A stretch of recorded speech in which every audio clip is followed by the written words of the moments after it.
मित्रांनो, शालिनी भक्तिसागरमध्ये तुमचे मनपूर्वक स्वागत आहे। तर मित्रांनो, आज आपण या व्हिडिओच्या माध्यमाने ऐकणार आहोत श्री देवी भागवत पुराण। तर हे देवी भागवत पुराण 9 दिवस नक्की ऐका आणि जास्तीत जास्त जणांना शेअर करा।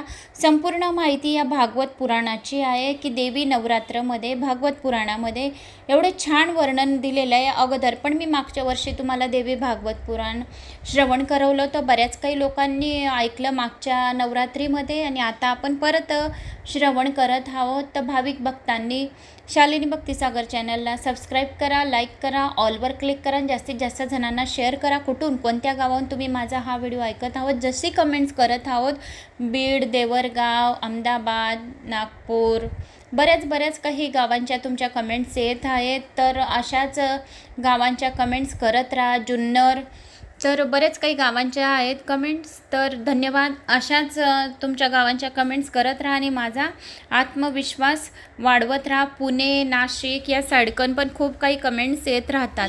तर आता आपण जाणून घेणार आहोत की घटस्थापनेचा शुभ मुहूर्त काय आहे। तर यावर्षी शारदीय नवरात्रीची प्रतिपदा तिथी 2 ऑक्टोबर 2024 रोजी रात्री 11:13 सुरू होणार आहे।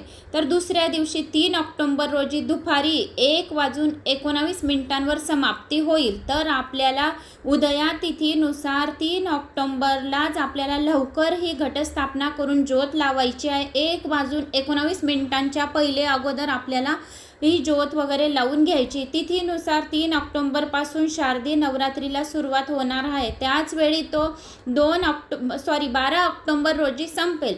यावर्षी दुर्गेचे आगमन पालखीतून होईल आणि हे प्रस्थान अशुभ मानले जाते। असे मानले जाते की ज्या वर्षी देवी मातेचे पालखीत आगमन होते त्या वर्षी त्या देशात रोगराई, शोक आणि नैसर्गिक आपत्ती येते। घटस्थापनेने नवरात्री प्रारंभ होते। तेव्हा जाणून घ्या कलश स्थापनेची वेळ, साहित्य आणि पूजेची पद्धत।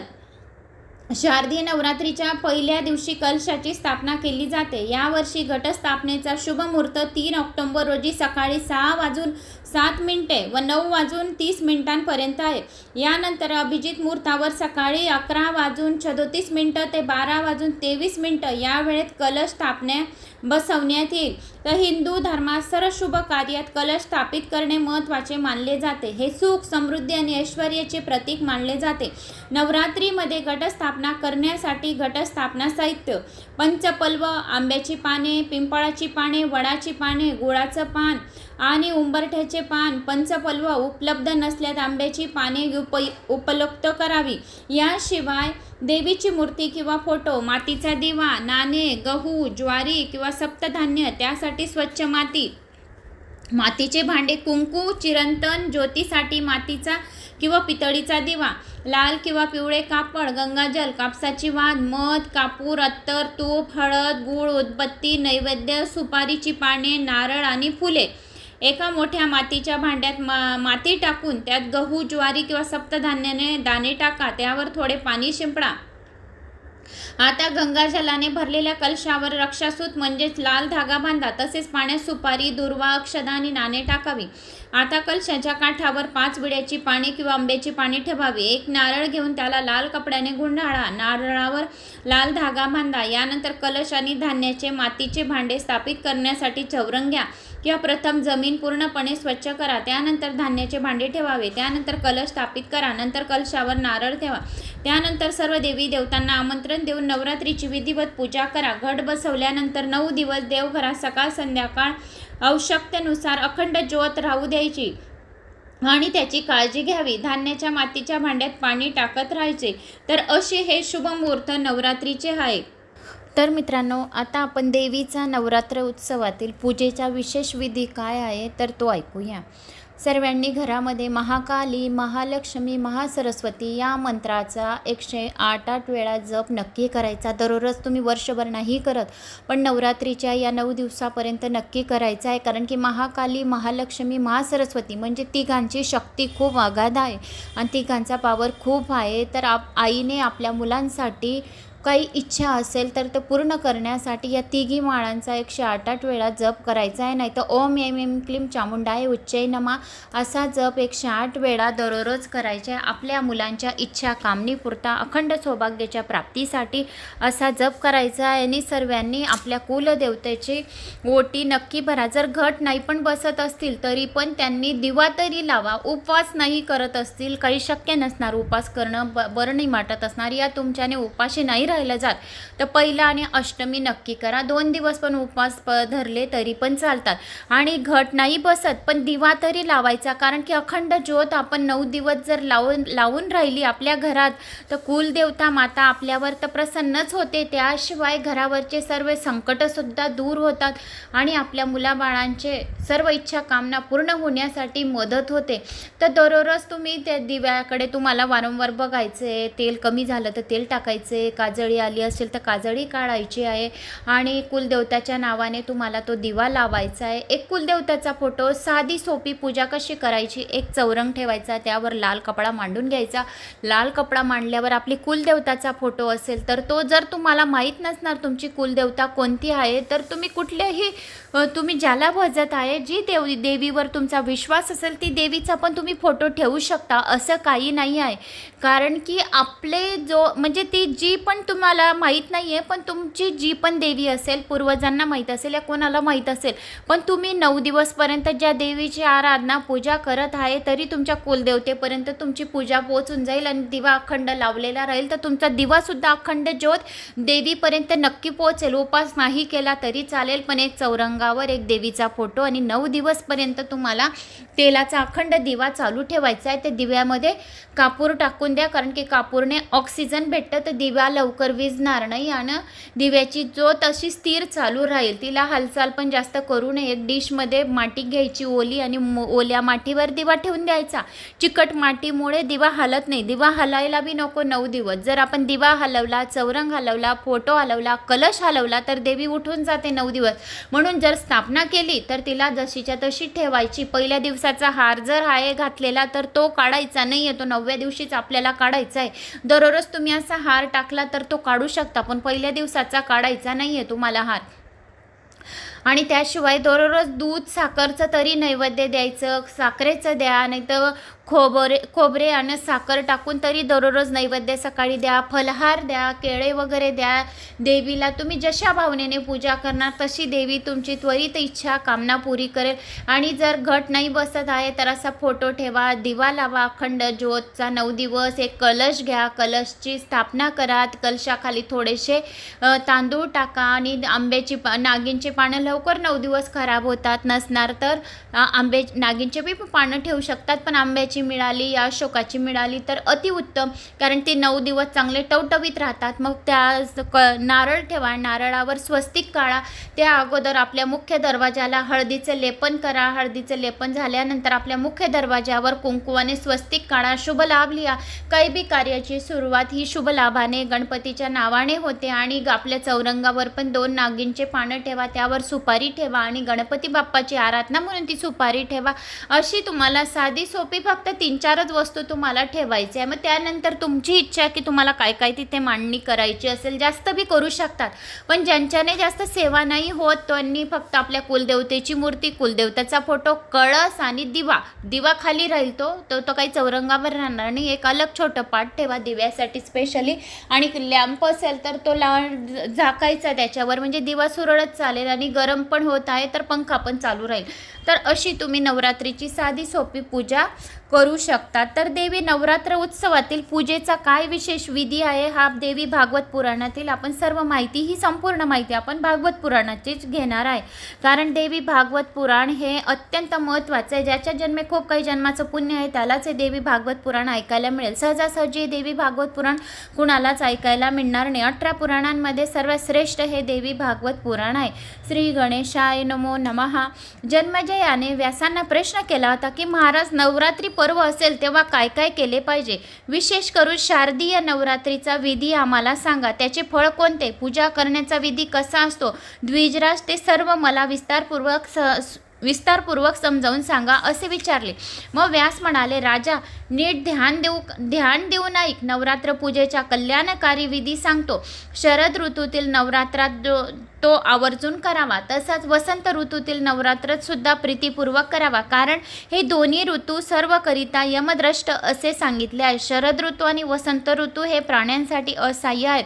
यासाठी शुभ होण्याची इच्छा असणाऱ्या प्रयत्नपूर्वक हे नवरात्र केले पाहिजे. हे दोन ऋतू महाघोर असून या काळात रोगराई बळवते आणि प्राणहानी होते, आणि म्हणून जात्यांनी या काळात चंडिकेची आराधना करावी. चैत्र आणि अश्विनीतल्या 9 दिवसात भक्तीने पूजा करावी. ओम सर्वमंगल मांगल्ये शिवे सर्वार्थ साधिके शरण्ये त्र्यंबके गौरी नारायणी नमस्तुते या मंत्राचा सकाळ संध्याकाळ 108 वेळा जप करावा. ज्या मुलींचे लग्न वगैरे जुळत नसणार त्या आईने आपल्या या मुलांच्या लग्न वगैरे जुळण्यासाठी या 9 दिवसपर्यंत अशी श्रद्धा आणि विश्वासाने ओम सर्वमंगल्ये मांगल्ये शिवे सर्वार्थ साधिके शरण्ये त्र्यंबके गौरी नारायणी नमस्तुते या मंत्राचा जप नक्की करा. फाल्गुन अमावस्येच्या दिवशी उत्तम प्रकारचे साहित्य जमावे आणि त्या दिवशी एकदाच हविशास्त्र भोजन करावे.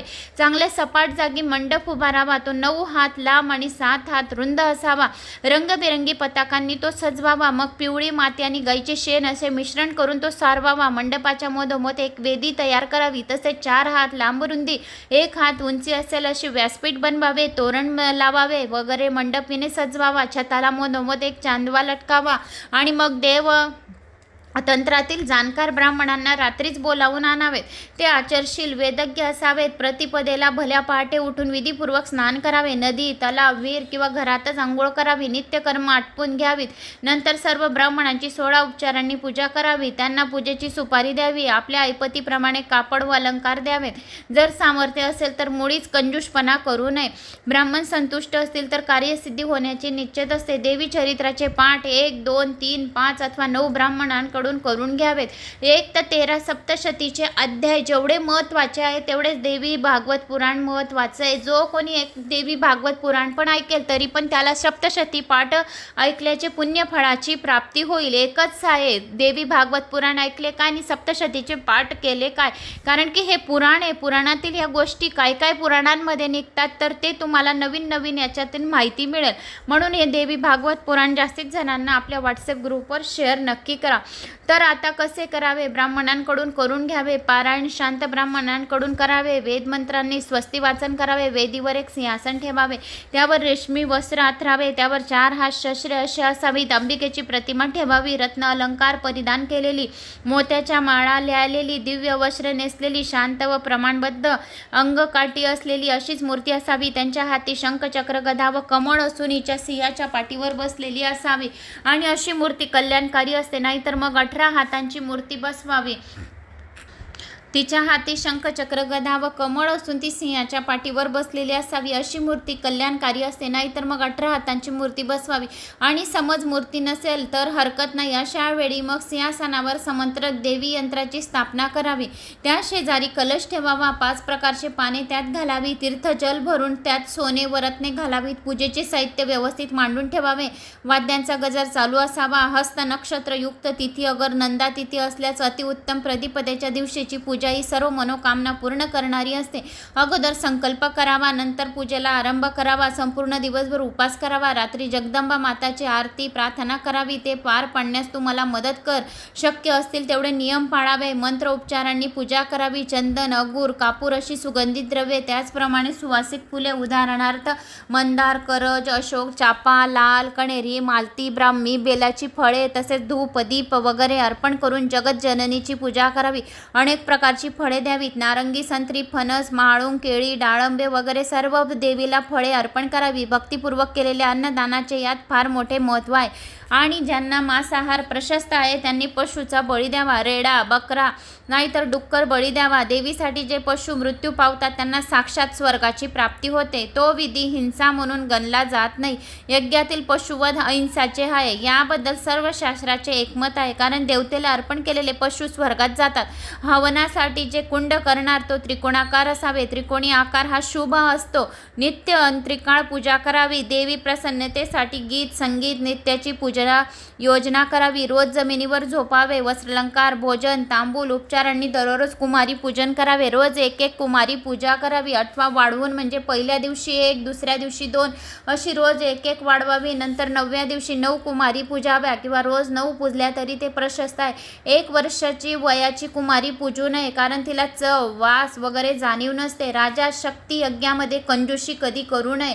ऐपतीप्रमाणे पूजा करावी. 2 वर्षापासून ते 10 वर्षापर्यंतच्या मुलीला कन्या असे शास्त्राने म्हटले आहे. 2 वर्षाची कुमारी, 3 वर्षाची त्रिमूर्ती, 4 वर्षाची कल्याणी, 5 वर्षाची वयाची रोहिणी आणि 6 वर्षाची कालिका, 7 वर्षाची चंडिका, 8 वर्षाची शांभवी, 9 वर्षाची दुर्गा, 10 वर्षाची सुभद्रा.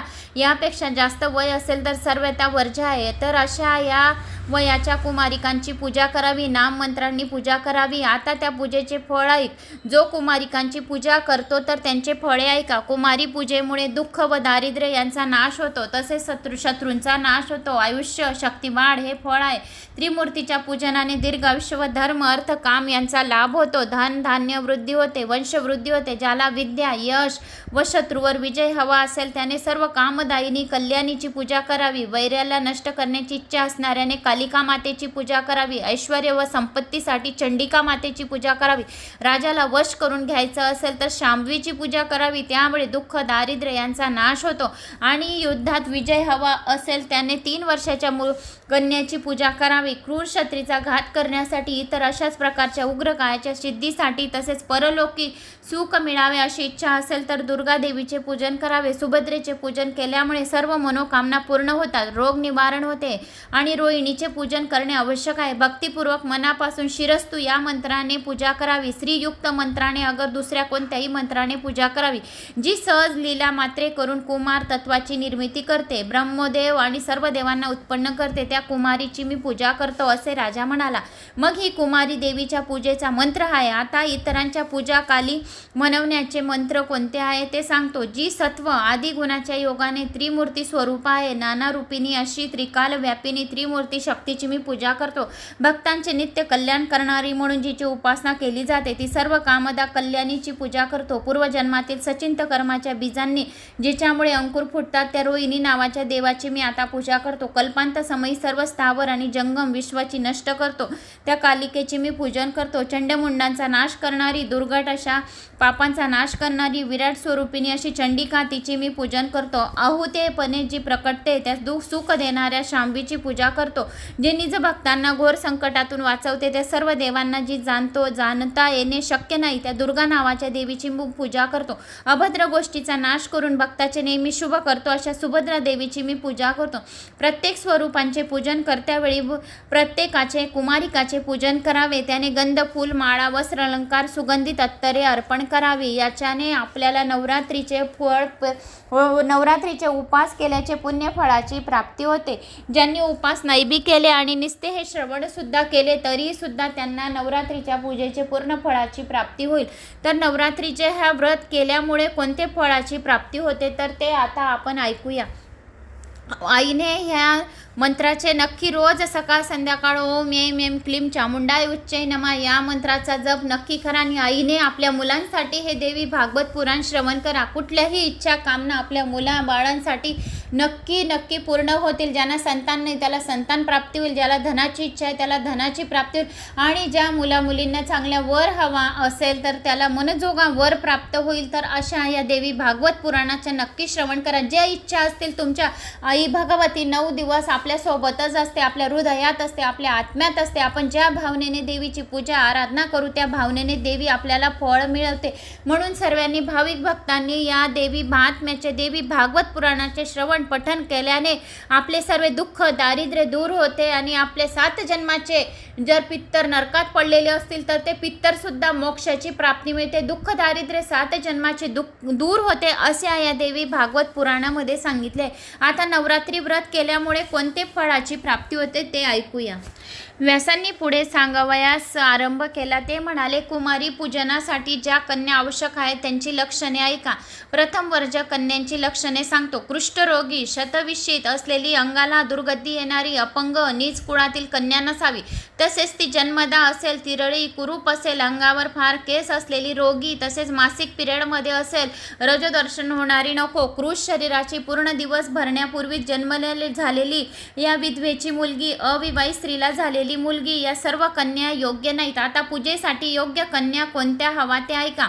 निरोगी, सुस्वरूप, बांधेशुद्ध, चांगल्या कुळामध्ये जन्मली, अव्यंग्य अशी असावी. सर्व प्रकारच्या कार्यसिद्धीसाठी ब्राह्मण, विजयप्राप्तीसाठी क्षत्रिय कन्या, लाभासाठी वैश्य, शूद्र जातीच्या कन्याचे पूजन करावे. ब्राह्मणांनी ब्राह्मण कन्येचे पूजन करावे. क्षत्रियांनी ब्राह्मण आणि क्षत्रिय कन्या, वैश्यांनी ब्राह्मण क्षत्रिय अगर वैश्य कन्या आणि शूद्रांनी कोणत्याही वर्णाच्या कन्येचे पूजन करावे. शिल्पकारांनी मात्र आपल्या शिल्पी जातीच्या कन्याच पूजाव्या. नवरात्रीच्या 9 दिवस हे पूजन नक्की करावे. जो कोणी नवरात्रीच्या दिवसात 9 कन्येचे पूजन करतो त्यांच्या जीवनामध्ये कधीच दुःख दारिद्र्य राहत नाही आणि 9 देवी देवतांचा आशीर्वाद राहतो. म्हणून भवान्यांना, कन्यांना 9 कन्यांना जेवण नक्की घालावे. 9 दिवसात तुम्ही केव्हाही कन्यापूजन करू शकतात. जो कोणी ज्या घरात कन्यापूजन होते तर त्या घरामध्ये दुःख आणि दारिद्र्य आणि कधीच त्यांच्या घरावर संकट येत नाही आणि धनधान्याची वृद्धी राहते आणि माता लक्ष्मीचा भंडार भरलेला असतो. म्हणून या 9 दिवसात 9 कन्येचे पूजनाचे खूप काही महत्त्व आहे. तर आता एखाद्याला जर दररोज पूजन करणे शक्य नसेल तर त्याने अष्टमीला तरी विशेष प्रकारे कन्याचे पूजन नक्की करावे. जो कोणी कन्याचे पूजन करतो तो साक्षात कुलदेवतेचे पूजन केल्याचे फळाची प्राप्ती होते आणि 9 दिवसाच्या व्रताचे तुम्ही नवरात्री केल्याची फळाची प्राप्ती होते. जोपर्यंत तुम्ही कन्यापूजन करणार नाही तोपर्यंत नवरात्रीचे उपवास केल्याची फळाची प्राप्ती होणार नाही. म्हणून 9 दिवसामध्ये तुम्ही कोणत्याही दिवशी 9 कन्यांना 2, 4, 5, 7, 9 कन्यांना तुम्ही जेवू घालू शकतात. नंतर मग अष्टमीला विशेष प्रकारे पूजन नक्की करावे.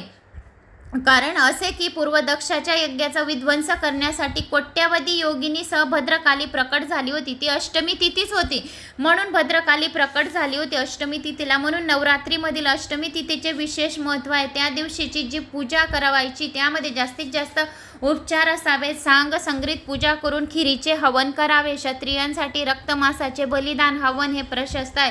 ब्राह्मणांना भोजन अर्पण करून फळे फुले दिल्याने जगदंबेला संतोष होतो. आणखी एक गोष्ट म्हणजे जर कुणा एखाद्याला 9 दिवस उपास करणे शक्य नसेल तर मग त्याने 3च दिवस उपास करावा. सप्तमी, अष्टमी व नवमी असे 3 दिवस केले तरी पण संपूर्ण 9 दिवसाचे फळाची प्राप्ती होते. नित्य पूजा, कुमारी पूजन होऊन ब्राह्मण पूजन केल्यामुळे व्रताची पूर्ती होते. पहिला दिवस अष्टमी दिवस नाही केला पण सप्तमी, अष्टमी आणि नवमी 3 दिवस केले म्हणजे 9 दिवसाची तुम्हाला फळाची प्राप्ती झाली. असे अनेक व्रत दाने पुष्कळ आहेत पण नवरात्रीच्या व्रताबरोबर त्याच्या कुठल्याही प्रकारची तुलना होणार नाही. म्हणून आपल्यासोबत मृत्यूनंतर मेल्यानंतर आपण जर हे नवरात्रीचे उपवास केले असतील, या नवरात्रीमध्ये हे देवी भागवत पुराण श्रवण केले असेल तर ते कर्माचे गाठोडे, ते पुण्याचे गाठोडे आपल्यासोबतच येईल. कारण हे पुण्य आपल्या पदरामध्येच पडलेले राहील. शिवरात्री, नवरात्री अशा या शिवरात्री आणि नवरात्रीच्या या पूजेचे आपल्याला जे फळ राहतं तर हे कधीच वाया जात नाही. म्हणून या शिवरात्री आणि नवरात्री, महाशिवरात्री आणि नवरात्री हे असे दिवस आहेत की हे आपल्यासोबतच येतात. या दिवशी आपण जे कर्म पुण्य केलेले राहतं, जे काही चांगल्या गोष्टी केलेल्या राहतात तर ते आपल्यासोबतच येतात. वाईट गोष्टी केल्या तर वाईट गोष्टी सोबत येतील. म्हणून वाईट गोष्टींना सोडून चांगल्याच गोष्टी कराव्या. कधी कोणाचं मन दुखू नये, कधी कोणाच्या मनाला ठेस पोचू नये, उणे दुणे बोलू नये, टामटूम बोलू नये. कोणी कोणाला खूप सवय असते की आपल्या मनाला शांती देण्यासाठी समोरच्या चुका खूप काढतात आणि समोरच्याला दोषी ठरवतात.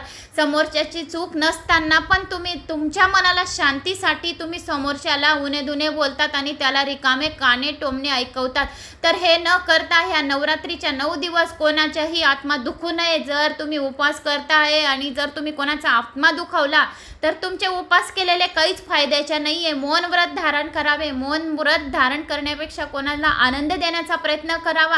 आपले मन दुखवणारे 1000 भेटतील पण मनाला आनंद देणारे एकच भेटेल. म्हणून मनाला आनंद देणारे बनावे. आपले कर्म चांगले बनतात, आपली वाणी चांगली बनते. काम, क्रोध, मद, मत्स्य, गर्व, अहंकार या सर्व गोष्टी दूर ठेवून आपले कर्म आणि वाणी आणि मन आणि आत्मा शुद्ध करावा. या नवरात्रीच्या 9 दिवसामध्ये आई भगवती अंबा माता आपल्या घरामध्ये सूक्ष्म स्वरूपामध्ये विराजमान असते. ज्या कलश आपण स्थापन केलेला राहतो, जो अखंड दिवा आपण लावलेला राहतो तर ते दिव्या दिव्यामध्ये आणि त्या कलशामध्ये आणि त्या फोटोमध्ये आणि त्या मूर्तीमध्ये आई भगवती अंबा माता साक्षात सूक्ष्म स्वरूपात विराजमान राहते आणि ती 24 तास आपल्या सोबत राहते. म्हणून कोणाचा आत्मा दुखू नये. जर तुम्ही उपवास नाही केला तरी चालेल, पण कोणाचा आत्मा जर तुम्ही खुश केला तरी पण तुम्हाला नवरात्रीच्या 9 दिवसाचे फळाची प्राप्ती होईल. आणि 9 दिवस खूप उपवास केले आणि कोणाला आत्मा दुखवत आहे तरी पण तुम्हाला व्रताचे फळ मिळणार नाही.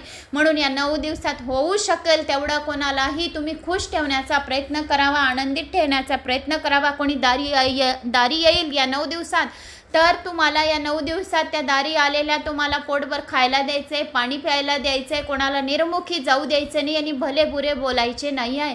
तर 9 दिवसात जर तुम्ही देवी माता अंबा माताची जर सेवा करत आहे आणि या 9 दिवसात तुम्ही दिवा लावला आहे आणि लगेच जर तुमच्या दाराशी कोणी कन्या आली, गाय आली या कोणी आलं तुमच्या सवाशीन आली तर असं समजा की कोणी साक्षात महालक्ष्मी या कुलदेवता आपल्या घरी देवीच्या स्वरूपात कोण कोणाच्या रूपात येईल याचा भरोसा नाही. तर आपण जर दिवा वगैरे कलश वगैरे स्थापना केली आणि आरती झाली आणि लगेच दाराशी गाय वगैरे आली आणि कन्याकुमारी आली, सवाशीन आली तर असं समजा की देवीने तुम्हाला संकेत दिले आता तुमचं सर्व चांगलं होणार आहे, वाईट गोष्टींपासून दूर होणार आहे, तुमची दरिद्रता दूर होणार आहे. हे संकेत देवीचे असतात. म्हणून आपल्याला या 9 दिवस कोणाचेही मन दुखवायचे नाही आहे. तर आता या ब्राह्मण भोजन केल्यामुळे व्रताची पूर्ती होते. 9 दिवसपर्यंत आपल्याला कुमारी पूजन कोणत्याही दिवशी करायची आहे. तर या व्रताचरणामुळे धन धान्य मिळते. जर 9 दिवसपर्यंत आपण कन्याकुमारीचाच 1 दिवस पण पूजन केले तरी पण आपल्याला व्रताचरणामुळे धन मिळतं, धान्य मिळतं, सुख मिळतं, वंशवृद्धी वाढते, आयुष्य मिळतं, आरोग्य, स्वर्गाची प्राप्ती होते आणि मोक्षाची प्राप्ती होते. विद्यार्थ्याला विद्या मिळते, धनार्थीला धन मिळते, पुत्राची इच्छा असेल त्याला पुत्र मिळतो आणि त्याने विधीपूर्वक सौभाग्यदायक कल्याणकारी हे देवी भागवत पुराण ज्याने श्रवण केले आहे त्याला धन धान्य सुख वंशवृद्धी आयुष्य आरोग्य स्वर्ग मोक्षाची प्राप्ती. विद्यार्थ्यांनी धन आणि धनार्थ्यांना विद्या धनार्थ्यांना धन, पुत्राची इच्छा असेल त्यांना पुत्र आणि अखंड सौभाग्याची प्राप्ती असे सौभाग्यदायक कल्याणीकारक व्रत अवश्य करावे आणि हे भागवत देवी भागवत पुराण अवश्य श्रवण करावे. त्यामुळे विद्यार्थ्यांना सर्व विद्या प्राप्त होतात. राज्य गमावून बसलेल्या राजाला पुनश्च राज्य प्राप्त होते. ज्यांनी गतजन्मी हे व्रत केलेले नसेल तर ते रोगग्रस्त दारिद्र्य निपुत्रिक होतात. ज्यांनी हे व्रत केले नाही आहे देवी भागवत पुराण ऐकलेच नाही कधी तर त्यांना दारिद्र्य त्यांच्या वाटेला येते. म्हणून कुणी एखादी स्त्री जर विधवा असेल, दारिद्र्य असेल, वंद्य असेल खात्रीने समजावे की तिने हे व्रत आचरलेले नाही आहे. जर तुम्ही आचरलेले नाही आहे देवी भागवत पुराण पण श्रवण केले तरी सुद्धा दुःख दारिद्र्य दूर होते. जर हे नवरात्र व्रत करणार नाहीत त्यांना ऐश्वर तरी कुठले मिळणार आहे. देवी अंबा भगवतीची जर पूजा अर्चना करणार नाही तर त्यांना ऐश्वर कुठून मिळणार आहे. देवी भागवत पुराणच वाचणार नाही तर त्यांना ऐश्वर कुठून मिळणार आहे. देवी भागवत पुराण श्रवण करणार नाही तर त्यांना ऐश्वर कुठून मिळेल. म्हणून हे देवी भागवत पुराण 2 शब्द 1 शब्द अर्धा मिनिट तरी ऐकून घ्यावे. कारण की जो कोणी भागवत पुराण देवी भागवत पुराण वाचतं पठण करतं या श्रवण करतं आणि तुमचा चेहरा पण बघेल कोणी तरी पण त्याला वाचकाला देवी भागवत पुराण ऐकल्याचे पुण्यफळाची प्राप्ती होईल. तुमचा स्पर्श मात्र कोणाला झाला घरात तरी पण त्याला देवी भागवत पुराण ऐकल्याची पुण्यफळाची प्राप्ती होईल आणि त्याचे सर्व पापे जळून भस्म होतील आणि स्वर्गाची प्राप्ती होईल असे सांगितले. म्हणून नवरात्री व्रत जर करणार नाहीत त्यांना ऐश्वर मिळणार नाही, स्वर्गाची प्राप्ती होणार नाही. कोवळी बेलाची पाने रक्तचंदनाने माखून त्यांनी भवानीची पूजा जो करेल तोच पृथ्वीवर राज्य करेल. जे कोवळी बेलाची पाने आहेत ती रक्तचंदनाने म्हणजे लाल चंदनाची टिळा कराव्या बेलाच्या पानांना, तिघी पानांना आणि देवीला अर्पण कराव्या. तर त्याला पृथ्वीचे राज्य करण्याचे योग येतील आणि त्याच्या जीवनामध्ये मान सन्मान वाढेल. जो सनातनी अशा कल्याणी देवीची आराधना करणार नसेल त्याच्या वाटेला केवळ दुःख वेर आणि दारिद्र्य गोष्टी येणार आहेत. ब्रह्मदेव विष्णू शंकर इंद्र अग्नी व कुबेर वरुण सूर्यदेव हे सुद्धा कामनापूर्तीसाठी नेहमी जिचे ध्यान करीत असतात त्या चंडिकेची आराधना करावी अशी बुद्धी मनुष्याला का सुचत नाही. कोणताही यज्ञ जरी असेल तरी स्वाहा आणि स्वदा या नामोच्चारानेच देव व पित्तर तृप्त होत असतात. म्हणून स्वदा स्वदा स्वाहा असे बोलावे. 7 वेळा जर आपण स्वदा पण बोलले तरी पण पितृ आपल्यावर खुश होतात. मोठे मोठे ऋषीमुनी सर्व यज्ञांमध्ये हाच मंत्रोच्चार करतात स्वदा आणि स्वाहा. कारण की स्वदा हा पितृंचे स्थान आहे. कारण की सर्व देवांपेक्षा बी पितृच्या स्थानाला सर्वात मोठं स्थान मानलं गेलेलं आहे. म्हणून जिच्या सत्तेने इच्छेने प्रजापती हे विश्व उत्पन्न करतो, विष्णू अनेक अवतार घेतो, शंकर शेवटी भस्म करतो, त्या कल्याणदायीला मानव का भजत नाही? अतिविशाल ब्रह्मांडात देव, मानव, नाग, पक्षी, गंधर्व, पर्वत, पिशाच करणाऱ्या अशा भगवतीची सेवा कोण बरे करणार नाही? अरे राजा, पाप्यामधला महापापी सुद्धा नवरात्रीवर व्रत जर करत असेल ना, तो सुद्धा पवित्र होऊन जाईल, यात शंका नाही. महापापी असेल तरी पण तो व्रत जर करेल, या देवी भागवत पुराणाचं श्रवण करेल, तरी सुद्धा तो शुद्ध आणि पवित्र त्याचा आत्मा होईल. याविषयी एक गोष्ट आहे, तर ती मी तुला सांगतो. पूर्वी कोणी एकेकाळी कौशल देशात एक वाणी राहत असे. धनाचा अभाव असल्यामुळे तो नेहमी दुःखी असेल. त्यामुळे मुले बाळे भरपूर होती, त्यामुळे तो नेहमी दुःखी असे. त्याला मुले बाळे भरपूर होती आणि सायंकाळी एके वेळेस अन्न मिळत असल्यामुळे ती भुकेली असत. तो सुद्धा दिवसभर काम करून संध्याकाळी एकदाच जेवत असे. पण तो धैर्यवान होता. विशेष म्हणजे तो धार्मिक प्रवृत्तीचा असून शांत, सदाचारी, सत्यवचनी असा होता. क्रोध, हेवा, उत्तमपणा त्याच्या ठिकाणी यत्किंचितही नव्हता. देवता व अतिथी यांचे पूजन करून घरातल्या सर्वांची जेवणे झाली की नंतर तो जेवत असे. त्याच्या अंगाच्या गुणामुळे लोक त्याला सुशील या नावाने संबोधित असे. एकदा दारिद्र्यामुळे कंटाळून तो एका ब्राह्मणाकडे गेला आणि त्याला म्हणाला, अहो ज्ञानी ब्रह्मदेवता, आपण माझ्यावर दया करा आणि काय केल्याने माझे दारिद्र्य नष्ट होईल ते मला सांगा. मला फार मोठा संपत्तीमान होण्याची लालसा नाही, पण कुटुंब पोसण्या इतके तरी मला धन आणि द्रव्य मिळावे अशी माझी इच्छा आहे. माझी मुलं भुकेने रडत आहेत, पण त्यांना मी मूठभर खाऊ सुद्धा देऊ शकत नाही. मी घालवून दिल्यामुळे माझा मुलगा रडत रडत घरी गेला. त्यामुळे द्रव्याच्या अभावी मी मनातच जळत असतो. माझी मुलगी उपवर झाली आहे, पण जवळ पैसा नसताना मी करू तरी काय? तिचेही वय उलटून चालले आहे. मी अशा चिंतेत असतो. तुम्ही जाणकार आहात तेव्हा कृपा करा. मला तप, दान, व्रत किंवा मंत्रसाधना असा काहीतरी उपाय सांगा. आपण कृपा कराल तर माझे कुटुंबाचे पोषण मी करू शकेन. तेवढे धन मला पुरेसे आहे. तुमच्यामुळे माझे कुटुंब सुखी होईल. असे सांगून हात जोडून तो उभा राहिला. व्यास पुढे म्हणाले. त्या ब्राह्मणाला त्याची दया आली. तो म्हणाला, अरे वाण्या, तू नवरात्रीचे व्रत कर आणि भगवतीची पूजा करून नैवेद्यासह हवन कर. जर वेद पारायण करण्याची शक्ती असेल तर तसे कर. हेच व्रत पवित्र आणि सौख्यदायक आहे. याने ज्ञान प्राप्ती होते, मोक्षाची प्राप्ती होते, वंश वाढतो, वैरांचा नाश सुद्धा होतो. जेव्हा पूर्वी राज्य सोडून वनात गेलेल्या रामाच्या सीतेशी विरह झाला होता, तेव्हा रामाने हेच व्रत केले होते. नवरात्रीचे सीतेच्या विरहाने उद्विग्न झाल्यामुळे त्याने विधी अनुसार नवरात्री व्रत करून देवीची पूजा केली होती. रामाने त्यामुळे पुढे महासागरावर सेतू उभारून मंदोदरीचा पती रावण, महाबली, कुंभकर्ण, रावणाचा महापराक्रमी पुत्र इंद्रजित यांचा वध रामाने केला. विभीषणाला राज्यावर बसवला होता आणि सीते हतबर्तन अयोध्यात परतून राज्य केले. अशा प्रकारे हे वेश्या नवरात्रव्रताच्या प्रभावामुळे राजा रामचंद्र सुखी झाला होता. म्हणून नवरात्रीचे व्रत जो कोणी करतो, नवरात्रीमध्ये देवी भागवत पुराण जो कोणी वाचतो, त्याला खूप काही धन, धान्य, यश, कीर्ती, मान, सन्मान मिळतो. जो जिथे जातो तिथे त्याला यशाची प्राप्ती होते आणि धनाची प्राप्ती होते आणि त्याचे दुःख, दारिद्र्य दूर होते. म्हणून रामाने जसे नवरात्रीचे व्रत केले तसे तू सुद्धा या नवरात्रीचे व्रत कर. व्यास म्हणाले. तेव्हा त्या वेश्याने त्या ब्राह्मणाला गुरुकडून त्यापासून मायाबीजाने युक्त असा मंत्र घेतला. मग फार प्रीतीपूर्वक त्याने नवरात्रीचे व्रत करण्यास आरंभ केला. अशी 9 वर्षे उलटली. 9व्या वर्षी अष्टमीच्या दिवशी देवीने मध्यरात्रीच्या वेळी त्याला दर्शन दिले आणि अनेक वर देऊन त्याच्या सर्व इच्छा पूर्ण केल्या.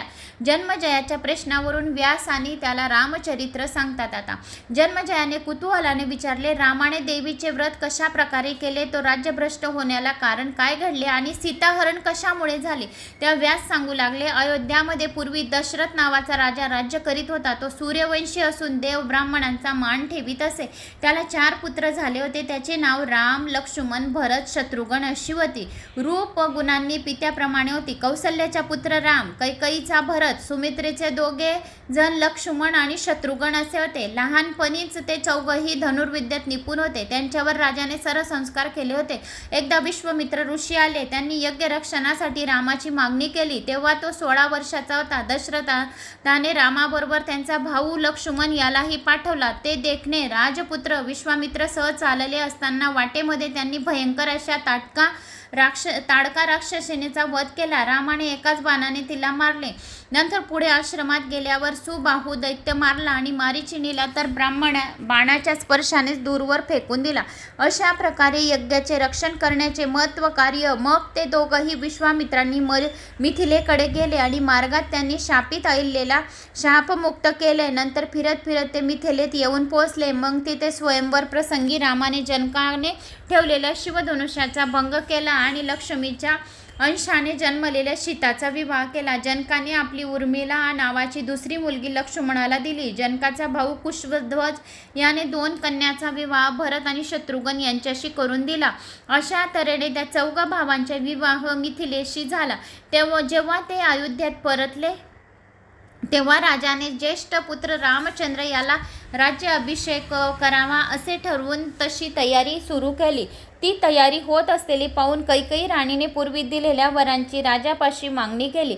एका वरापोटी भरताला राज्याभिषेक करावा आणि दुसऱ्या वरापोटी रामचंद्राला वनवासात 14 वर्षासाठी पाठवावे अशी अट तिने घातली.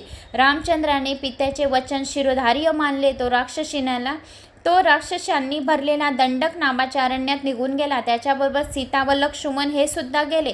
अयोध्येत दशरथ राजाच्या पुत्राच्या विरहाने व्याकुळ झाला. त्याला पूर्वी श्रावणाने दिलेल्या शापाची आठवण झाली आणि परिस्थितीतच त्याचा अंत झाला आणि नंतर आपल्या आईमुळे पिता मरण पावला असे जाणून आणि रामाचा राज्यावरील हक्क स्मरून वैभवशाली असे अयोध्याचे राज्य भरताने स्वीकारले नाही. तिकडे राम पंचवटीत राहत असताना रावणाची बहीण शर्पणखा राक्षसी रामापाशी येऊन त्याने वरावे असा हट्ट तिने धरला. तेव्हा लक्ष्मणाने तिला विरूप करून पाठवली. तिची तशी अवस्था पाहून महापराक्रमी असे भयानक राक्षस रामावर चालून आले. या युद्ध प्रसंगी रामाने खरासह सर्व राक्षसांना मारून टाकले आणि वनवासी मुनींना निर्भय केले.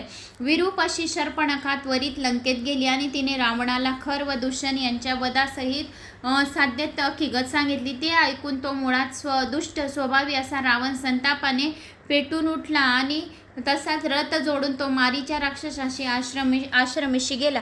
त्याने मारीच्याला सोन्याच्या हरणीचे रूप देऊन सीतेला मोहात पडावी म्हणून रामाच्या आश्रमापाशी पाठवला. तोही सीतेला भुलवावा या हेतूने सोन्याच्या हरणाच्या रूपाने रामाच्या कुटीच्या आसपास सीतेच्या दृष्टीस पडावा या प्रकारे फिरू लागला. प्रबळ अशा देवयोगामुळे त्याला पाहून जानकीने रामाजवळ हट्ट धरला की त्याने हरणीला मारून त्याचे कातडे आणून द्यावे. रामाने सुद्धा मुळीच विचार केला नाही आणि लक्ष्मणाला आश्रमात ठेवून तो धनुष्यबाण घेऊन हरणीच्या मागे धावला. तो राक्षसी मायेत निपुण असा मारीच रामाला भुलवीत फार दूरपर्यंत घेऊन गेला. तेव्हा तो बाणाच्या टप्प्यात आला असे रामाला वाटले. तेव्हा त्याने अत्यंत रागाने एकाच बाणाने त्या हरणीला घायाळ केला. आपले मरण ओळखल्यामुळे लक्ष्मण धाव नाही तर मी मरत आहे अशी कृत्रिम आवाजाने हाक मारली. ही हाक खरीच रामाने मारली असे वाटून अत्यंत काळजीने तिने धीराला सांगितले, लक्ष्मण रघुनंदन मोठ्या संकटात सापडले असावे, तरी तुम्ही लागोलाग त्यांच्या सह्यासाठी निघा. तेव्हा लक्ष्मण तिला म्हणाला, मातोश्री, मी तुम्हाला या घोर अशा वनात सोडून काही झाले तरी जाणार नाही. मी इथेच राहून तुमचे रक्षण करावे अशी त्याची आज्ञा आहे. मी मोडली तर होणाऱ्या परिणामाच्या भयाने मी तुम्हाला सोडणार नाही. तुम्ही धीर धरा. रामाला मारेल असं कोणी सुद्धा या पृथ्वी तलावर नाही, तेव्हा मी तुम्हाला टाकून जाणार नाही असे बोलून लक्ष्मण बसूनच राहिला. व्यास सांगतात, राजा, दैव किती बलवान असते ते पहा. देवाच्या रेट्यामुळे ती जानकी अत्यंत सरळ स्वभावी असतानाही रडत लक्ष्मणाला कठोर शब्दात म्हणाली, भाऊजी, मला ठाऊक आहे की तुमच्या माझ्यावर डोळा आहे आणि यासाठी भरताने तुम्हाला आमच्याबरोबर पाठवले आहे, पण तुम्ही लक्षात ठेवा की मी कुणी कुलटा स्त्रियांसारखी नाही. रामाची जरी काही बरे वाईट झाले तरी मी कामच्छेने अन्य पती करणार नाही. तसाच प्रसंग उभा राहिला तरी मी जीव देईन, पण विधवेचे जीवन जगणार नाही. तुम्ही जा, अगर राहा आणि मी तुमचा हेतू जाणला आहे. मोठ्या भावाबद्दल तुमचे प्रेम कुठे नाहीसे झाले कोण जाणे. असे हृदयाला घरे पडणारे जानकीचे बोल ऐकून लक्ष्मणाला अति दुःख झाले. तो म्हणाला, अगे भूमकन्ये, असे कठोर शब्द का तुझ्या तोंडून काढत आहे? यावर मला तर कोणत्या तरी भीषण संकटाची चाहूल वाटत आहे. एवढे सांगून तो उठला आणि तडक बाहेर निघून गेला. लक्ष्मण गेल्याबरोबर लगेच कपटी रावण तेथे आला. भिक्षुकाच्या रूपात प्रवेश केला. सीतेने त्याला भिक्षुक समजून अर्घ्य व भिक्षा लगेच दिली. कपटी रावणाने तेथे भिक्षुकाच्या रूपात आल्यावर भिक्षा मागितली आणि तेव्हा तो दुष्ट नम्रतापूर्वक तिला विचारता झाला, अगं कमललोचनी, तू अशी एकाकी या वनात राहणारी आहेस, तरी कोण तुझे वडील, भाऊ, पती कोण आहेत? हे सुंदरी, तू इथे अशी गोंधळलेल्या अवस्थेत का उभी आहेस? तुला तर राहावायला एखादा महलच योग्य असताना मुनी पत्नीसारखी या भयानाशा अरण्यात झोपडीमध्ये का राहत आहे? तुझे रूप सौंदर्य तर कुणीही देवकन्येला लाजवेल असे आहे. तेव्हा त्या मंदोदरीच्या पतीला खरोखरच याचक समजून ती सांगू लागली, अयोध्याचे जे महाराज दशरथ आहे त्यांच्या 4 पुत्रांपैकी सर्वात थोरले श्री रामचंद्रजी माझे पती आहेत. कैकेयीने हट्टाने मागितलेल्या वरामुळे माझे पती वनवास स्वीकारून लक्ष्मणासोबत 14 वर्षासाठी आले आहेत. मी सीता नावाची जनकाची मुलगी आहे. शिवधनुष्याचा भंग केल्यामुळे माझा विवाह त्यांच्याशी झाला. त्यांच्या बाहुबळाच्या आधारावरच निर्भयपणे मी या अरण्यात राहते. यावेळी ते एका सोन्याच्या हरणाच्या शिकारासाठी गेले आहेत. माझे दीर लक्ष्मण सुद्धा आता त्यांच्या मागे गेले आहेत. त्यांच्या बाहुबळावर विस्फोरून मी हसते आणि आता माझा सर्व वृत्तांत तुम्हाला सांगितला आहे. आता माझे पती भावासह आले की तुमचा सत्कार करतील. संन्यासी विष्णू स्वरूप असतो असे मानले जाते, म्हणून मी तुमची पूजा केली. या राक्षसांनी भरलेल्या निबाण अशा अरण्यातही तुम्ही संन्यासी रूपात भिक्षा मागत का फिरत आहे? तुम्ही मला सत्य सांगा. त्यावर तो रावण उत्तरला, अगं हंसनयनी, मी मंदोदरीचा पती, लंकेचा अधिपती असे रूप तुझ्यासाठीच मी घेऊन आलो आहे. हे रूप सुंदरी बहिणीने सुचवल्यामुळे मी येथे आलो आहे. तुझ्याकडून कळले की खरं दूषण जनस्थान मारले गेले. तू आता या मानवी पतीला सोडून दे आणि मला पती म्हणून स्वीकार कर. तुझा पती या राजवीर आणि म्हणून दुर्बल झाल्यामुळे वनवासात राहतोय. तू मला मंदोरीपेक्षाही प्रिय अशी पटराणी होऊन राहा आणि खूप मला प्रिय राहील. हे तन्वगी, मी तुझा दास आहे आणि तू माझी स्वामिनी होऊन राहा.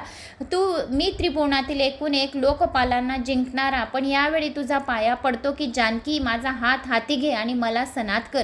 यापूर्वी तुझ्यासाठी तुझ्या पित्याजवळ मागणी घातली होती, पण त्याने त्या अगोदरच स्वयंवर योजिले होते, पण जाहीर केला होता. या रुद्रधनुष्याच्या भीतीने मी स्वयंवरात गेलोच नव्हतो, पण अद्याप माझे मन तुझ्यातच गुंतलेले आहे. मी विरहाने व्याकुळ झालो आहे. तुझ्या वनवासाचे व्रत समजल्यावर केवळ तुझ्या आकर्षणाने मी इथवर आलो आहे. तर आता कमनीय बांध्याच्या स्त्रिये, माझ्या श्रमाचे तूच सार्थक कर, असे रावणाने सीतेला सांगितले.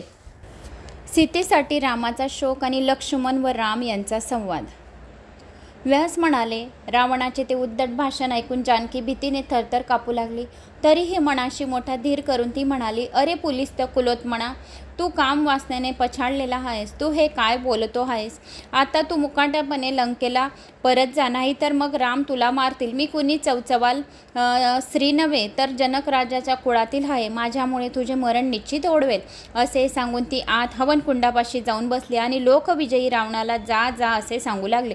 तेव्हा मात्र रावणाने आपले मूळ स्वरूप प्रकट केले आणि आत जाऊन ती भयभीत सीतेला बळजबरीने कुटी बाहेर आणली. ती राम, हे राम, हे राम, लक्ष्मणा धाव अशा हाका मारत असतानाच तिला रथात बसवून भरधाव वेगाने तो निघाला. वाटेमध्ये अरुणाचा मुलगा जटायू याने तिला अडवले. तेव्हा दोघांमध्ये मोठे युद्ध झाले, पण त्याने जटायूला जायबंदी केला आणि जानकीला लंकेत घेऊन गेलाच. तिथे त्याने तिला अशोकवनामध्ये ठेवले आणि तिच्यावर पहारा करण्यासाठी राक्षसीने नेमल्या. नंतर त्याने साम दाम वगैरे मार्गांनी तिला वश करण्याचा आटोकाट प्रयत्न केला, परंतु ती त्याला बधली नाही. राम जेव्हा मारीचीला मारून परत फिरला तेव्हा त्याने लक्ष्मणाला येताना पाहिले. त्याने विचारले, अरे हे भलतेच काय केले? सीतेला एकटीला सोडून का आलास? तू या पाप्याची हाक ऐकून फसलास की काय? असे रामाने एका पाठोपाठ विचारले. प्रश्न ऐकून लक्ष्मण एवढेच म्हणाला, प्रभू, सीतामाईने मला काही वेडेवाकडे बोल ऐकवले, म्हणून दुर्दैवाने मला येणे भाग पडले. मग घाईघाईने दोघे आश्रमात गेले. पाहता तर काय, सीता नव्हतीच. राम अतिशय चिंतातूर झाला. लक्ष्मणासह तिला शोधत निघाले.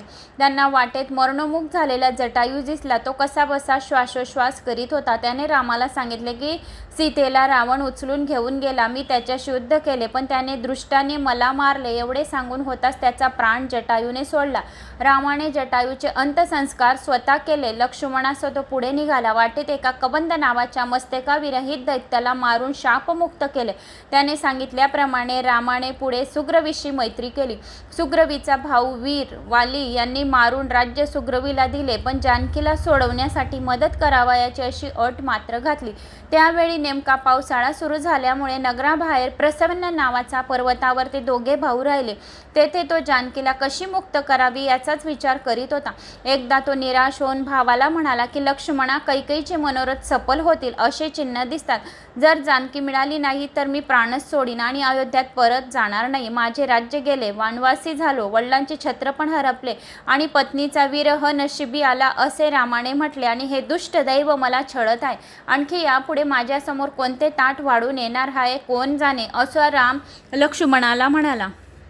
लक्ष्मणा म्हणाला, दैवाची गती कुणालाच कळत नाही. आता आमची गत काय होईल हे ठाऊक नाही. अरे, आपणाला सुदैवाने मनूच्या वंशात जन्म मिळाला खरा, पण पूर्वजित कर्मयोगामुळे वनवासाचे दुःख कपाळी आले. बरं, ते सुद्धा जाऊ दे. सर्व राज्य सुख टाकून माझ्या मागोमाग दुर्दैवाने आलास तर आता तू ही दुःख भोग. आपल्या साऱ्या कुळात माझ्यासारखा दुःखी कुणीच निपजला नसेल असे रामाने म्हटले.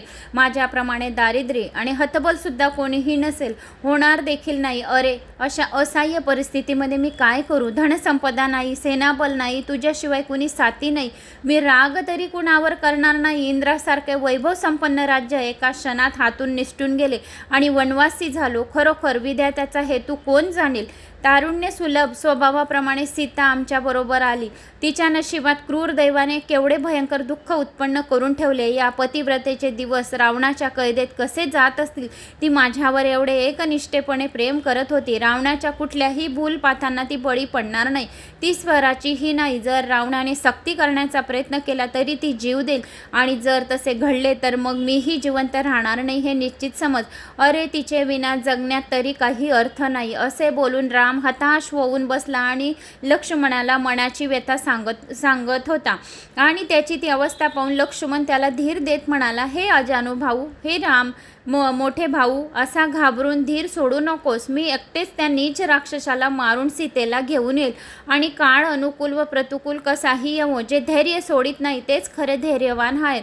अस्थिर बुद्धीचे लोक वैभव पाठोपाठ संकट आले की डळमळतात. संयोग वियोग दैवदिन आहे. जर हा देह सुद्धा आपल्या स्वदिन नाही तर तरी कशाची करवायची. जसा राजत्याग, वनवास आणि सीतेचा विरह झाला तसाच योग्य समयी संयोग सुद्धा घडेल. हे सीताकांत, आलेला प्रसंग भोगल्याशिवाय सुटका नसते, म्हणून दुःखी होऊ नको. सैन्यामध्ये मोठमोठे वानर आहेत.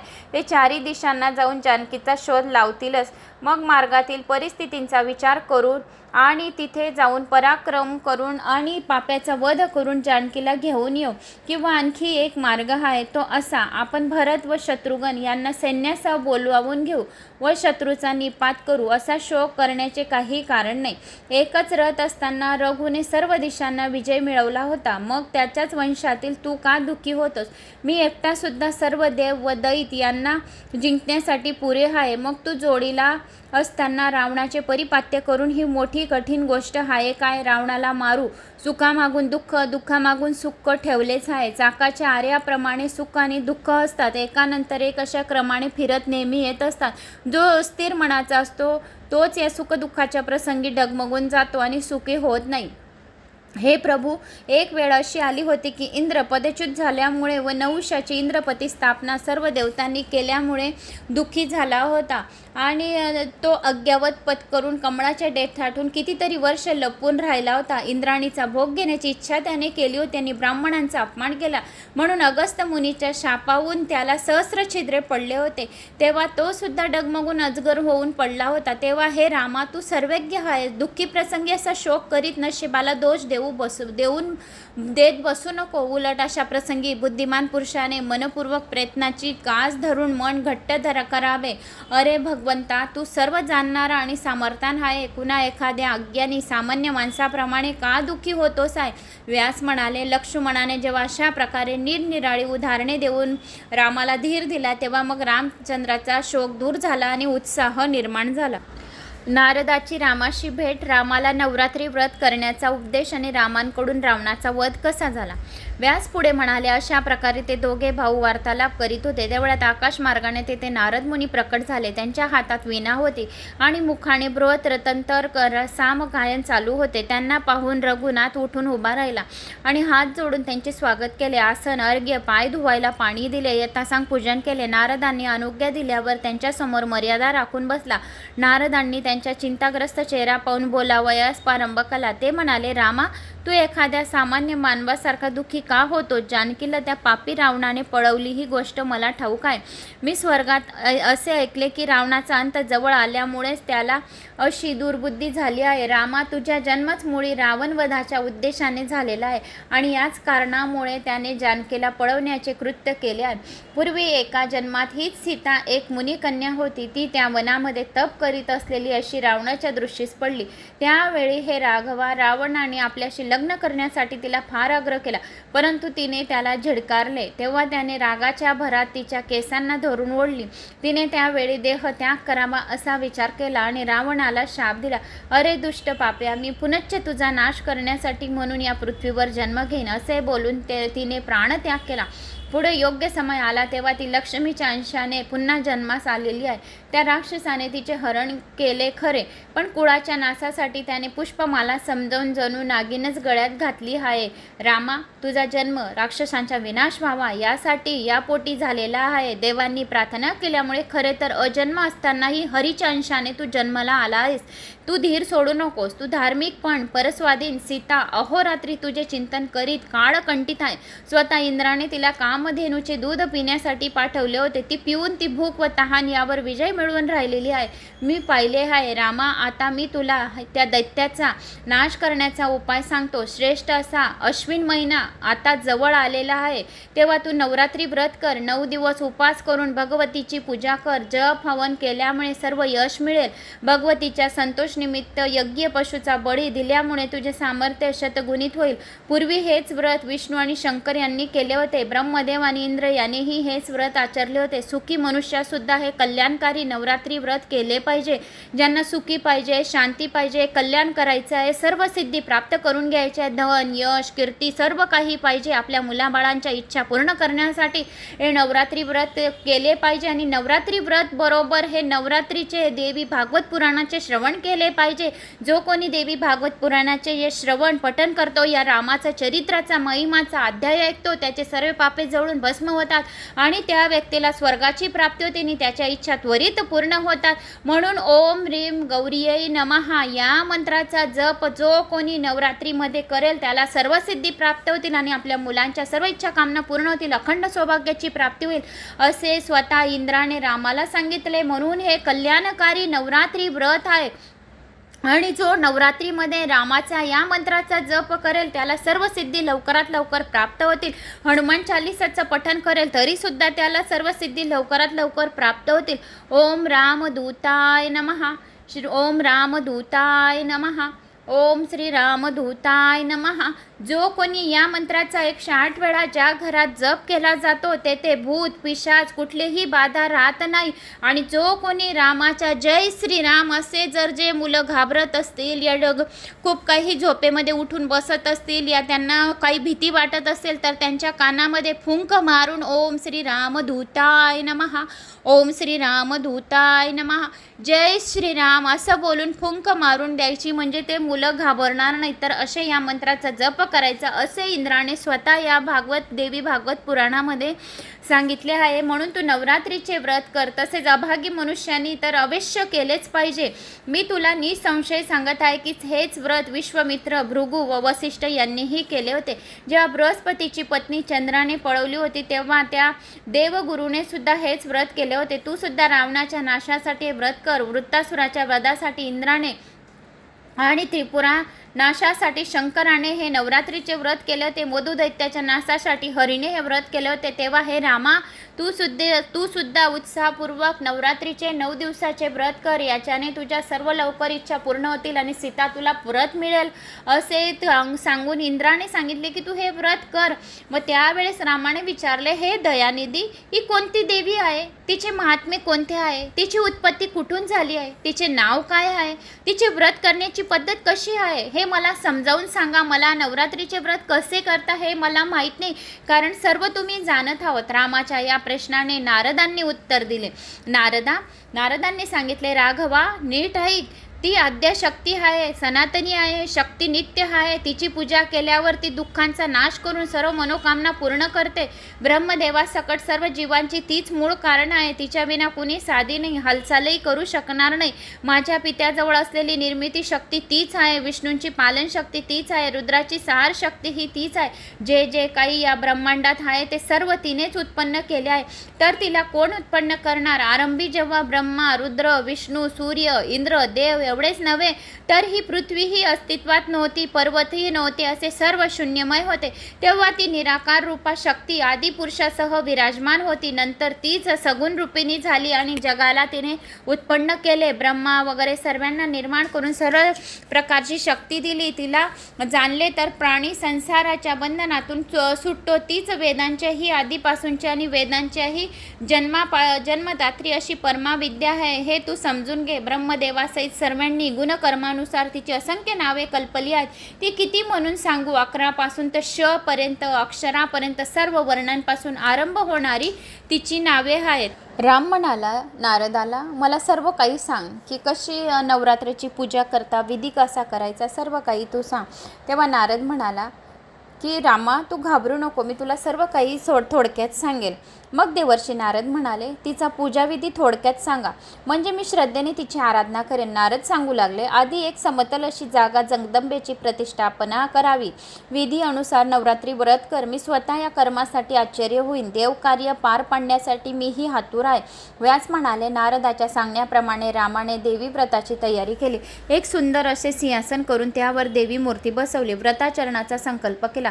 जेव्हा अश्विनाचा महिना आला तेव्हा पर्वतावरच्या रामाने उपवास केला आणि हवन व बलिदानसह देवी भगवतीची आराधना केली. नारदाचे मार्गदर्शन दोघांनाही भावांना होतेच. अशा नवरात्र काळात अष्टमी तिथीला मध्यरात्री ती देवी भगवती तेथे प्रकट झाली. ती तेव्हा सिंहावर आरूढ झाली होती आणि पर्वत शिखरावर ती उभी राहूनच त्या दोघाही भावांना म्हणाली, अरे दीर्घ भाऊ रामा, तुझ्या व्रताने मी प्रसन्न झाले आहे. जी तुझी इच्छा असेल, तुझ्या मनात असेल ते वर मागून घे. रावणाचा वध व्हावा या इच्छेने देवगणांनी विनवणी केली. म्हणूनच तू नारायणाच्या अंशाने श्रेष्ठ अशा मनुच्या वंशात अवतार घेतला आहेस आणि या पृथ्वीवर राम या अवतारासाठी रावणाच्या वधासाठी अवतार तुझा झालेला आहे. यापूर्वी माशाच्या रूप घेऊन आणि भयंकर अशा राक्षसाचा वध करून देवाच्या हितासाठी वेदांचे रक्षण केले होतेस. देवांचे पालन करण्यासाठीच तू कासवाचा देह धारण केला होता व मंदार पर्वत पाठीवर उचललास. तेव्हा मृग समुद्र घुसळून देवकार्य पार पडले. हिरण्याक्ष राक्षस मारण्यासाठी डुकराचे शरीर धारण करून दातावर पृथ्वी उचलून तू त्याला मारलेस. नरसिंहाचा अवतार धारण करून प्रल्हादाचे रक्षण करण्यासाठी हिरण्यकश्यपूला मारले. तसेच वामन रूप घेऊन बळीची फसवणूक केलीस. एकदा तू देव कार्यासाठी इंद्राचा धाकटा भाऊ झाला होतास. तू विष्णूच्या अंशाने जमदग्नीचा पुत्र झाला. तेव्हा क्षत्रियांना शासन केलेस आणि ब्राह्मणांना पृथ्वीचे दान दिलेस. त्याचप्रमाणे यावेळी तू दशरथाचा पुत्र म्हणून जन्म घेतला आहेस. रावण वधासाठी देवांनी तुला विनवले होते. देवाच्या अंशाने जन्मलेले हे सर्व महाशाली महाबलशाली असे वानर तुला सहाय्य करणार आहे. यांना मी माझ्या शक्तीचा पुरवठा करीन. तसा शेष नागाच्या अंशाने उत्पन्न झालेला लक्ष्मण रावणाच्या पुत्राचा मेघनादाचा वध करेल. हे निष्पापा, यात तू शंका धरू नको आणि चैत्र नवरात्रीतील अश्विन नवरात्रीमध्ये भक्तीने माझी आराधना करत जा. पापी रावणाला मार आणि नीतीने राज्याचा भोग घे. 11,000 वर्षापर्यंत राज्य कर. त्यानंतर पुन्हा तू तुझ्या लोकी स्वर्गात जाशील. असा वर देऊन देवी गुप्त झाली व रामालाही मोठा आनंद झाला. मग व्रताची संपत्ती करून विजयदशमीला तो पुढे निघाला. त्याच्या पाठोपाठ सुग्रीवाची अति प्रचंड वानराची सेना निघाली. परमाशक्तीने अनुग्रहित केलेला असा तो रामचंद्र भावासह दक्षिण समुद्राच्या किनाऱ्यावर जाऊन पोचला. तेथे त्याने समुद्रावर पूल बांधला आणि देवांचा वैरी रावण मारला. त्यामुळे रामाची कीर्ती नेहमीच गायली जाते. देवीच्या चरित्रलीला जो भक्तियुक्त अंतकरणाने जो हे अध्याय श्रवण पठन करेल जो या भक्तियुक्त अंतकरणाने पठण श्रवण करेल तो अनेक प्रकारचे उत्तमोत्तम भोग भोगतो, अंतिश्रेष्ठ असे पद प्राप्त होते. तशी इतरही अनेक मोठमोठी पुराणे जो कोणी ऐकतो, श्रवण पठण करतो, या पुराणे कोणाला ऐकवतो त्याला खूप काही कोटी गुणा पुण्यफळाची प्राप्ती होते. जो कोणी हे रामाचे चरित्र ऐकेल त्याला 60,000 यज्ञ केल्याचे पुण्यफळाची प्राप्ती होईल, पण या भगवंताच्या तुलनेमध्ये ती कमीच आहेत असे मला वाटते. असे बोलून भगवान व्यास अमंगळ थांबलेले होते. मग नंतर देवी अंतर्धान झाली. अशा या देवी भागवत पुराणातील जे काही होते ते संपूर्ण मी तुम्हाला सांगितले की कसे व्रत करावे, रामाने कसे केले, किती वर्षाच्या कन्येचे पूजन करायचे की ज्याच्याने आपल्यावर देवी अंबा माता आपल्यावर प्रसन्न होईल, हे संपूर्ण मी तुम्हाला माहिती या व्हिडिओच्या द्वारे दिली आहे. तर मला अशी आशा आहे की तुम्हाला माझा हा व्हिडिओ आवडला असेल. आवडल्यास एक लाईक करा, चॅनलला सबस्क्राईब करा. कुठून कोणत्या गावातून तुम्ही माझा हा व्हिडिओ ऐकत आहात आपल्या गावाची कमेंट्स नक्की करा. माझा आत्मविश्वास वाढवा. तुमचं एक कमेंट्स करणार जय माता दी या गावाचं नाव करणार तर माझा आत्मविश्वास वाढवेल आणि वरती आपला व्हिडिओ जो आहे तो वरती पोहोचेल आणि यूट्यूबवाले आपल्या व्हिडिओला सर्वात जास्त लाईक आणि म्हणजे ग्राफ जास्त देतील. त्याच्यामुळे मला पण आत्मविश्वास वाढेल की माझ्या या कथा खूप चांगल्या करू शकते मी. तुमच्या फक्त एक लाईक आणि एक कमेंट्सने माझा आत्मविश्वास वाढेल. जर कोणी नवीन आलं असेल तर लाल बटनवर सबस्क्राईब करा, ऑलवर क्लिक करा, जास्तीत जास्त जणांना शेअर करा. देवी भागवत पुराण झाल्यानंतर आपण दत्तात्रय पुराण आणलेलं आहे की त्रिदेव अवताराचं दत्तात्रय पुराण कसं आहे तर ते आपण पुढच्या याने देवी पुराण संपल्यानंतर आपण दत्तात्रय पुराण लावणार आहोत. त्यासाठी चॅनलला सर्वांनी सबस्क्राईब करा. 18 पुराणे या चॅनलवर नक्की येतील. आतापर्यंत 9 पुराणं येऊन गेलेली आहेत. पुढचं 10वं पुराण दत्तात्रय पुराण येणार आहे. तर सर्वांनी या चॅनलला सबस्क्राईब करा, लाईक करा. शालिनी भक्तिसागर कथा ते पण माझं चॅनल आहे, तिकडे शैलपुत्री माताची कथा, मंत्र, भोग, आरती शालिनी भक्तिसागर कथा या चॅनलला आलेली आहे. छोटीशी कथा आहे, तिकडे पण तुम्ही जाऊन श्रवण करू शकता. जय माता दी. ओम सर्वमंगल मांगल्ये शिवे सर्वार्थ साधिके शरण्ये त्र्यंबके गौरी नारायणी नमोस्तुते, नारायणी नमोस्तुते. आई अंबा माताचा उदयस्तु उदयस्तु उदयस्तु. जय माता.